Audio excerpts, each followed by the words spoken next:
میں اکثر کہتا ہوں کہ بچوں کو خوش رکھنے کی کوششیں نہ کریں، اپنے آپ کو خوش رکھیں۔ بچوں کو خوش رکھنے کے چکر میں اتنی پریشان کن اور بیمار والی شکل بنا کے گھوم رہے ہیں، ایسا نہیں کریں۔ میں نے بچوں سے ایک دن بیٹھ کے باتیں کر، کسی جگہ پہ بہت سے بچے تھے اور میں کسی جگہ بچوں سے بات چیت ہو رہی تھی، تو میں نے بچوں سے پوچھا کہ کس کس نے اپنے والدین کو مسکراتے ہوئے دیکھا ہے؟ تو بچے حیرت سے دیکھنے لگے۔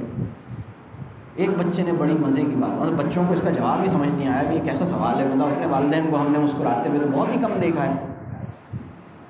ایک بچے نے کہا کہ سر میں نے اپنی امی کو اس وقت مسکراتے ہوئے دیکھا ہے جب وہ کسی اور سے بات کرتی، جب وہ مجھ سے بات کرتی ہیں تو نہیں مسکراتی۔ تو پھر باقی بچوں نے کہا کہ سر میرے ابو بھی ایسے ہی کرتے ہیں، گھر سے باہر کے لوگوں کو مسکرا کے ملتے ہیں، گھر والوں کے ساتھ مسکرا کے نہیں ملتے۔ دوستوں کے ساتھ ہوتے ہیں تو ہم انہیں ان کی ہنسی سن لیتے ہیں، گھر والوں کے ساتھ کبھی ہم نے ان کو ہنستے ہوئے نہیں دیکھا۔ عجیب بات ہے۔